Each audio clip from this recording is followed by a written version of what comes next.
review. Well, what is this we see in front of DJ today? We see a big-ass can, a 24-ounce can.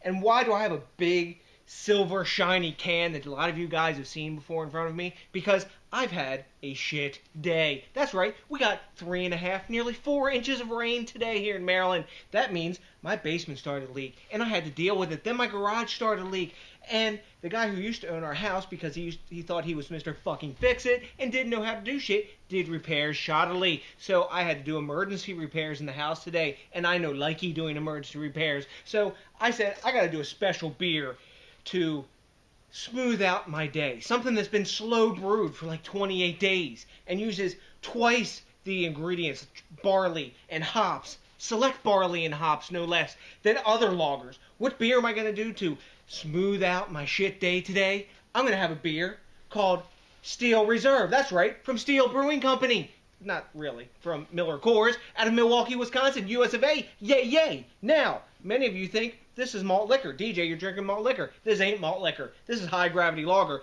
If you don't believe me, check out my buddy Odeed's video. That's right, Odeed has a whole video of why this is high gravity lager and not malt liquor. He actually makes a phone call to Miller Coors, or as they say, Steel Brewing Company in the background. We know better that it is, in fact, a high-gravity lager, and they confirm it. So check out Odeed's video. If I remember, I'm not sure that I will, I'll put a link down here in the video, in the notes section here of the video, so you can have at it.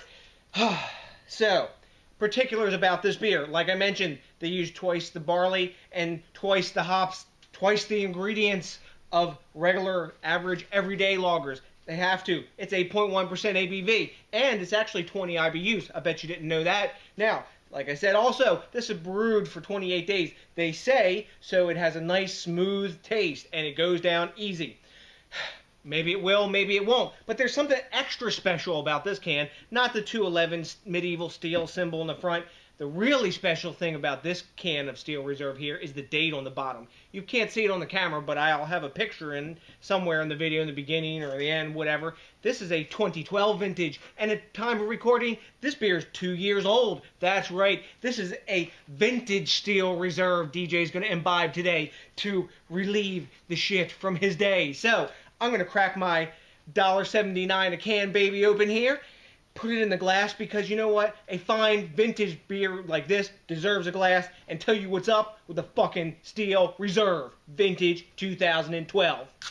Yeah, cracking that baby. I know this is a beer that is probably supposed to be consumed from the can, but you know what? You guys want to see what a 2-year-old Steel Reserve looks like, and I want to drink it out of a glass, and that's how it's going down today. Look at this. Hell yes. Alright, let's see what we got going on here. It's almost totally clear. It's a little teeny tiny bit cloudy. We got a 2-finger head of actually pretty tight bubbles. No soap sudsy up at the top at all when I swirl it. Not getting much glass lacing, but you're getting plenty of alcohol like curtains coming down off the top of this one. Not like alcohol legs, but lots of fizzy carbonation coming up from the bottom. Got in my non-net glass here because it can hold the capacity that this can yields, all 24 ounces of it. And look at that in all of its glory. That's right, all of its macro-produced glory. Let's get an aroma on it. The cardboard aroma that's usually there on this beer is gone. It smells a lot like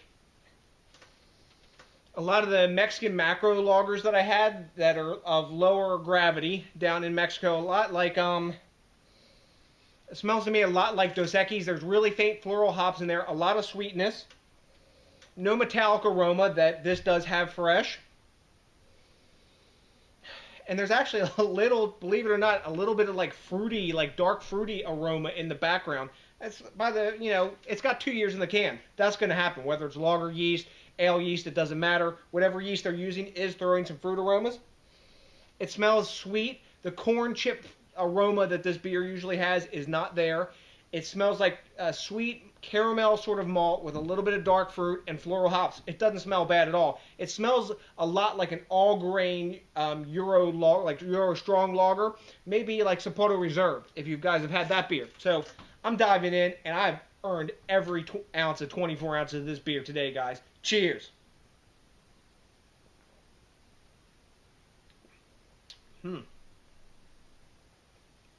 Well, It's clean, crisp, as you'd expect.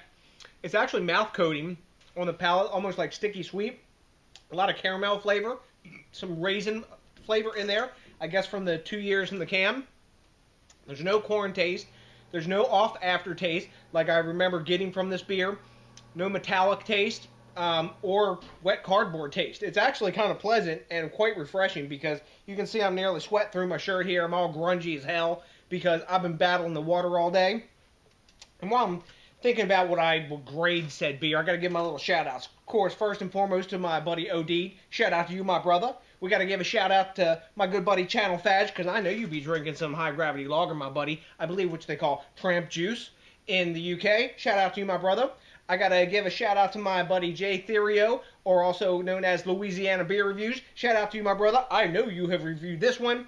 And shout out to my Canadian brothers, GSHL TV. That's right, guys. Shout out to all you. If I've missed any of my other buddies out there who enjoy high gravity lagers, malt liquors, things of that sort, shout out to you guys too. You know what? Because there's a beer out there for everybody. If you like this beer, if you drink it every day, that's awesome. Drink more of it. More power to you. I'm glad you enjoy it. And I'm actually enjoying this beer right now. It doesn't taste bad at all.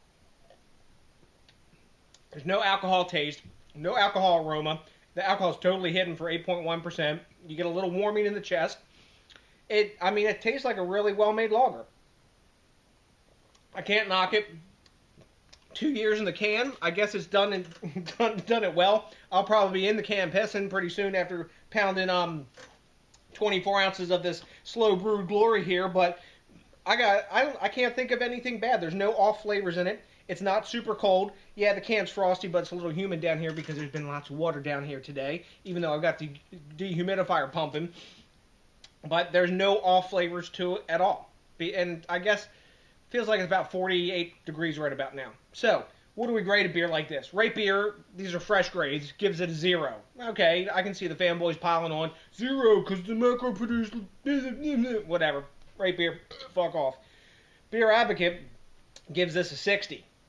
I can see maybe some folks giving this a 60 when it's fresh because there's a decent amount of off flavors in it fresh. Got to get it all in there, right? That's right. There's a decent amount of off flavors in this fresh, being the cardboard and metallic taste.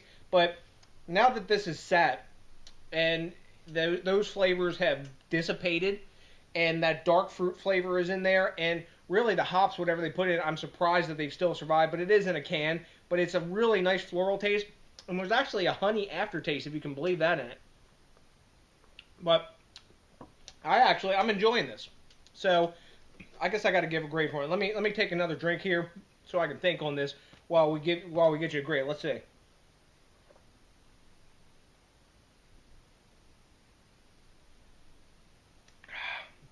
Yeah, that's how you drink that.